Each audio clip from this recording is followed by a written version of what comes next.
ಶ್ರೀಗುರುಭ್ಯೋ ನಮಃ. ಹರಿ ಓಂ. ಬುದ್ಧಿರ್ಬಲಂ ಯಶೋಧೈರ್ಯಂ ನಿರ್ಭಯತ್ವಮರೋಗತಾಂ ಅಜಾಡ್ಯಂ ವಾಕ್ಪಟುತ್ವಂ ಚ ಹನುಮತ್ ಸ್ಮರಣಾತ್ ಭವೇತ್. ಭಗವಂತನ ಪರಮ ಮಂಗಳಕರವಾದಂಥ ಚರಣಗಳನ್ನು ನಂಬಿದಂಥ ವಾಯುದೇವರು ಹನುಮಂತನಾಗಿ ರಾಮನಿಗೆ ಸಲ್ಲಿಸುವಂಥ ಸೇವೆಯನ್ನು ನೋಡುತ್ತಾ ಇದ್ದೇವೆ. ಆ ಹನುಮಂತನ ಕಥೆಯಲ್ಲಿ ನಾವು ಮುಳುಗಿದ್ದೇವೆ. ಹನುಮಂತ ತಾನು ಲಂಕೆಗೆ ಪ್ರಯಾಣ ಮಾಡಲು ಮಹೇಂದ್ರ ಪರ್ವತದ ಮೇಲಿಂದ ಹಾರಿ 3 ವಿಧವಾದ ವಿಘ್ನಗಳನ್ನು ಪರಿಹರಿಸಿಕೊಂಡು ಬುದ್ಧಿಯಿಂದ ಬಲದಿಂದ ತ್ರಿಕೂಟ ಪರ್ವತವನ್ನು ಸೇರಿದ. ರಾತ್ರಿ ಹೊತ್ತಿನಲ್ಲೇ ಅನ್ವೇಷಣೆಯನ್ನು ಮಾಡಬೇಕು ಎಂಬ ದೃಢನಿಶ್ಚಯದಿಂದ ಹನುಮಂತ ಅಲ್ಲಿ ತನಕ ಇದ್ದಂಥ ತನ್ನ ಎತ್ತರದ ಗಾತ್ರವನ್ನು ತಗ್ಗಿಸಿ ಪುರುಷದಂಶ ಮಾತ್ರ ಅಂದಂತೆ ಬೆಕ್ಕಿನ ಮರಿಯಷ್ಟು ಆಗಿ ತಾನು ಲಂಕೆ ಒಳಗೆ ಹೆಜ್ಜೆ ಇಡಲಿಕ್ಕೆ ಹೊರಟ. ಆಗ ಅಲ್ಲಿ ಲಂಕೆಗೆ ಅಧಿದೇವತೆಯಾದಂಥ ಲಂಕಿಣಿ ಲಂಕಾ ಅಂತಲೇ ಅವರ ಹೆಸರು. ಆ ಲಂಕಾ ತಾನು ನಿಂತು ಆ ಹನುಮಂತನ ಜೊತೆ ಮಾತಾಡುತ್ತಿದೆ. ನನ್ನ ಆಜ್ಞೆ ಇಲ್ಲದೆ ಯಾವುದೇ ಒಳಕ್ಕೆ ಹೋಗಲಿಕ್ಕಿಲ್ಲ, ನೀನು ಹೆಂಗೆ ಹೋಗ್ತೀ ಅಂತಂದು ಪ್ರಶ್ನೆ. ಅದಕ್ಕೆ ಹನುಮಂತ ಸೌಮ್ಯವಾಗಿ ಉತ್ತರ ಮಾಡ್ತಾನೆ, ಭದ್ರೇ ಮಂಗಳಕರೇ, ನಾನು ನೋಡೋಣ ಅಂತ ಬಂದೀನಿ ಲಂಕಾಪಟ್ಟಣವನ್ನು. ಲಂಕಾ ಅತಿ ಸುಂದರ ಅಂತ ಕೇಳಿದ್ದೆ, ನೋಡಿ ಹೋಗ್ತೀನಿ ಅಷ್ಟೇ, ಏನು ಮಾಡೋದಿಲ್ಲ, ನಾನೇನು ಮಾಡ್ತೀನಿ ಅಂತಂದು ಹೇಳಿದ ಸೌಮ್ಯದಿಂದ. ಈ ಲಂಕಾ ಪರುಷದಿಂದ ಮಾತಾಡುತ್ತಾ ಒಂದು ಪೆಟ್ಟನ್ನು ಕೊಟ್ಟಿತ್ತು ಹನುಮಂತನಿಗೆ. ಹನುಮಂತನು ಕ್ರೋಧಮೂರ್ಛಿತ ಅಂತ ಅವನಿಗೆ ಸಿಟ್ಟು ಬಂತು. ಅವನೂ ಹೊಡೆದ ಲಂಕೆಯನ್ನು. ಹೇಗೆ? ಎಡಗೈಯಿಂದ. ಎಷ್ಟು ಗಟ್ಟಿಯಾಗಿ ಅಂದರೆ ಸ್ತ್ರೀ ಚೇತಿ ಮನ್ಯಮಾನ ಅಂತ ಅವಳು ಹೆಂಗಸು ಎಂಬ ಕಾರುಣ್ಯದಿಂದ ಮೆತ್ತನೆ ಹೊಡೆದನಂತೆ. ಅಷ್ಟೇ ಮಾತ್ರಕ್ಕೆ ಆ ಲಂಕೆ ಕೆಳಗೆ ಬಿತ್ತು, ರಕ್ತ ಕಾರಿಕೊಂತು. ಎಚ್ಚೆತ್ತು ಹೇಳಿತಂತ, ಅಯ್ಯ, ನಾನು ಮೊದಲು ತಿಳಿದಿದ್ದೆ, ಬ್ರಹ್ಮದೇವರು ಹೇಳಿದರು ಸೃಷ್ಟಿ ಮಾಡುವಾಗಲೇ, ಲಂಕೆಯನ್ನು ಸೃಷ್ಟಿ ಮಾಡುವಾಗಲೇ, ಮುಂದೆ ಒಂದು ವಾನರ ಬರುತ್ತದೆ, ನಿನ್ನ ಸೋಲಿಸುತ್ತದೆ, ಆಗ ಲಂಕೆಗೆ ಕೀಡು ಅಂತ ಹೇಳಿತ್ತು. ಹಾಗಾಗಿ ಇವಾಗ ಲಂಕೆಗೆ ವಿನಾಶವನ್ನು ನಾನು ಕಾಣುತ್ತಿದ್ದೇನೆ, ನಿರ್ಭೀತನಾಗಿ ಲಂಕಾಪುರಿಯಲ್ಲಿ ಹೋಗು ಅಂತ ಹೇಳಿ ಕಳಿಸಿಬಿಟ್ಟಿತ್ತು. ಅಷ್ಟು ಯಾರೇ ಏನೂ ಮಾಡಲಾರರು ಅಂತ ತಿಳಿದ ಮೇಲೆ ಕೂಡ ಹನುಮಂತ ತಾನು ಸೀದಾ ಹೋಗಲಿಲ್ಲ ಲಂಕೆ ಒಳಗೆ.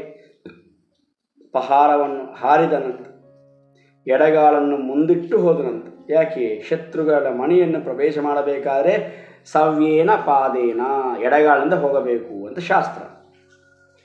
ಆಗ ಹೋಗಿ ಲಂಕೆಯನ್ನೆಲ್ಲ ನೋಡಿದ.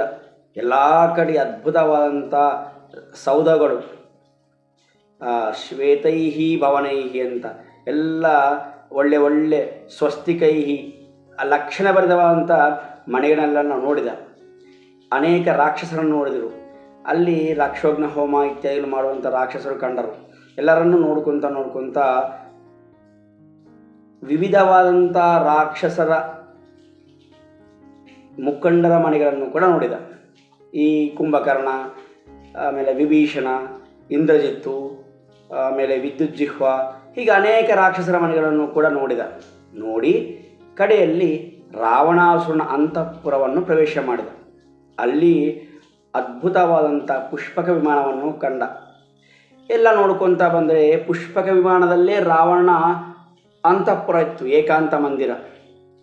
ಅದರೊಳಕ್ಕೆ ದೂರಿದ. ಎಲ್ಲ ನೋಡಿದ. ಆ ರಾವಣಾಸುರ ಮಲಗಿದ್ದ ಹಾಸಿಗೆ ಮೇಲೆ.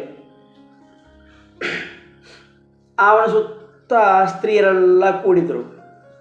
ಅವರು ರಾವಣ ಜೊತೆ ಸೇರಿ ಪಾನ ಮಾಡಿದರು. ಮದಿರ ಪಾನವನ್ನು ಮಾಡಿದರು. ಮದಿರ ಮತ್ತಿನಲ್ಲಿ ಬಿದ್ದಿದ್ದರು. ಅರ್ಧ ತಿಂದಂಥ ಕೋಳಿ ಮಾಂಸ, ನೆಮಲಿ ಮಾಂಸ, ಆಮೇಲೆ ಈ ಮಹಿಷದ ಮಾಂಸ, ಹೀಗೆ ಅನೇಕ ಮಾಂಸದ ಅವಶೇಷಗಳು ಬಿದ್ದಿತ್ತು. ಈ ನೋಡಬಾರದ್ದೆಲ್ಲ ನೋಡಿದ ಹನುಮಂತ ಎಲ್ಲ ಸ್ತ್ರೀಯರನ್ನು ಬೊಗ್ಗಿ ಮತ್ತು ನೋಡಿದ. ಮುಖದಲ್ಲಿ ಮುಖ ಇಟ್ಟು ಇವಳು ಸೀತೆ ಹೌದೋ ಅಲ್ವೋ ಅಂತಂದು ಹೇಳಿ ಹೀಗೆಲ್ಲರನ್ನು ನೋಡಿದ ಮೇಲೆ ಆ ಹನುಮಂತನಿಗೆ ಸೀತೆ ಕಂಡೇ ಇಲ್ಲ. ದಿವ್ಯವಾದ ಸುಂದರೊಬ್ಬಳು ಕಂಡಳು. ಅವಳೇ ಸೀತಾ ಅಂದುಕೊಂಡ. ಮತ್ತೆ ಹೇಳ್ತಾನೆ, ಅಯ್ಯೋ ಸೀತೆ ಅಲ್ಲವು. ಯಾಕೆ? ಸೀತಾದೇವಿ ರಾವಣನ ಬಿಟ್ಟು ನಿದ್ದೆ ಮಾಡ್ತಾಳೆ, ಸುರಾಪಾನ ಮಾಡ್ತಾಳ, ಹಾಗೆ ಅವಳು ಸೀತಾ ಅಲ್ಲ ಅಂತಂದು ಹೇಳಿ ನಿರ್ಧರಿಸಿಕೊಂಡ. ಅವಳು ಯಾರು? ಮಂಡೋದರಿ ಅಂತ, ರಾವಣನ ಹೆಂಡತಿ. ಹೊರಕ್ಕೆ ಬಂದ ಮೇಲೆ ಅವನಿಗೆ ಆಲೋಚನೆ ಬಂತು, ಅಯ್ಯೋ ನಾನು ಬ್ರಹ್ಮಚಾರಿ, ನಾನು ಸ್ತ್ರೀಯರನ್ನು ನೋಡೋದೇ ತಪ್ಪು, ಅದರಲ್ಲಿ ಈಗೇನು ಮಾಡಿದೆ? ಅವ್ಯವಸ್ಥಿತವಾದಂಥ ಸ್ತ್ರೀಯರನ್ನು ನೋಡಿದೆ, ಪಾನಮತ್ತರಾಗಿದ್ದಾರೆ, ವಸ್ತ್ರ ಹೇಗಿದೆ ಅಂತವೂ ಗೊತ್ತಿಲ್ಲ ಅವರಿಗೆ, ವಸ್ತ್ರವೇ ಕಳಚಿ ಹೋದಂಥ ಸ್ತ್ರೀಯರನ್ನು ನಾನು ನೋಡಿದೆ, ಎಷ್ಟು ಪಾಪ ಬಂದಿರಬೇಕು ಅಂತ ಪರಿತಪಿಸಿದ ಹನುಮಂತ. ಇಲ್ಲಿ ನಾವು ಹನುಮಂತನ ಬಗ್ಗೆ ವಿಚಾರ ಮಾಡೋಣ. ಹನುಮಂತ ಎಷ್ಟು ಬುದ್ಧಿ ಚಾಣಕ್ಯ, ಬುದ್ಧಿ ಎಷ್ಟು ಉಂಟು ಅವನಿಗೆ ಅಂದರೆ, ಅವನು ವಿಚಾರ ಮಾಡ್ತಾ ಅಂತ ಅವನಿಗೆ ಸೆಲ್ಫ್ ಅನಾಲಿಸಿಸ್ ಅಲ್ಲ, ಒಳಗೆ ನಾವು ನಮ್ಮ ತಪ್ಪೊಪ್ಪುಗಳನ್ನು ನಾವು ಸರಿ ನೋಡ್ಕೋಬೇಕು. ಅವನು ಹೇಳ್ತಾನೆ, ನಾನು ಎಲ್ಲ ಪಾಪಕ್ಕೆ ಯಾವುದಪ್ಪ ಕಾರಣ ಅಂದರೆ ಮನಸ್ಸು. ನನ್ನ ಮನಸ್ಸು ಶುದ್ಧವಾಗಿ ಉಂಟು. ನನ್ನ ಮನಸ್ಸಲ್ಲಿ ಉಂಟು, ರಾಮನ ಪತ್ನಿಯ ಯೋಚನೆಯಲ್ಲೇ ಉಂಟು. ನನ್ನ ಮಾತೆ ಸೀತಾದೇವಿ ಎಲ್ಲಿದ್ದಾಳೆ ಅಂತ ಹುಡುಕಲಿಕ್ಕೆ ಹೊರಟೆ. ಸೀತಾದೇವಿ ಸ್ತ್ರೀ ಆದ ಕಾರಣ ಸ್ತ್ರೀಯರ ಗುಂಪಿನಲ್ಲೇ ಹುಡುಕಬೇಕು. ಆ ಸ್ತ್ರೀಯರ ಗುಂಪಿನಲ್ಲಿ ಹುಡುಕುವಾಗ ಇವಳು ಹೌದಾ ಅಲ್ವಾ ಅಂತ ಮುಖ ಪರಿಶೀಲನೆ ಮಾಡಿದೆ. ಸೀತೆ ಹೌದಾ ಅಲ್ಲ ಅಂತಲೇ ನಾನು ಮಾಡಿದ್ದು.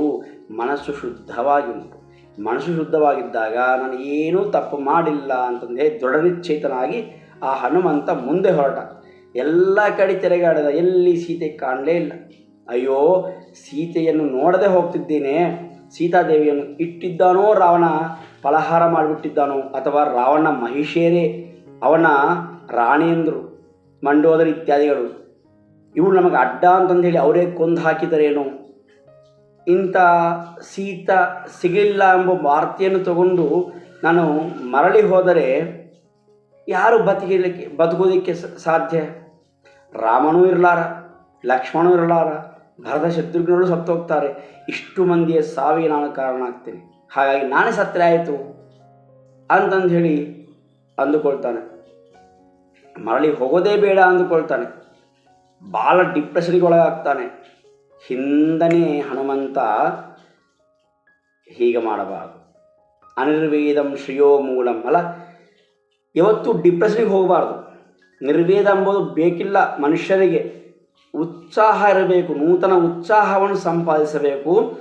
ಆವಾಗ ನಮಗೆ ಅದು ಸಂಪತ್ತಿಗೆ ಮೂಲ, ಅದೇ ನಮ್ಮ ಬೆಳವಣಿಗೆ ಮೂಲ ಆಗುತ್ತದೆ. ಹಾಗಾಗಿ ಈ ನಿರ್ವೇದವನ್ನು ಪರಿಹರಿಸಿ ಉತ್ಸಾಹವನ್ನು, ಅನಿರ್ವೇದವನ್ನು ಹೊಂದಬೇಕು ಅಂತಂದು ಹೇಳಿ ತಾನು ಅಂದುಕೊಂಡಂತೆ ನಮಗೆ ಸಂದೇಶವನ್ನು ನೀಡಿದ ನಮ್ಮ ಮುಖ್ಯಪ್ರಾಣ ಹನುಮಂತ.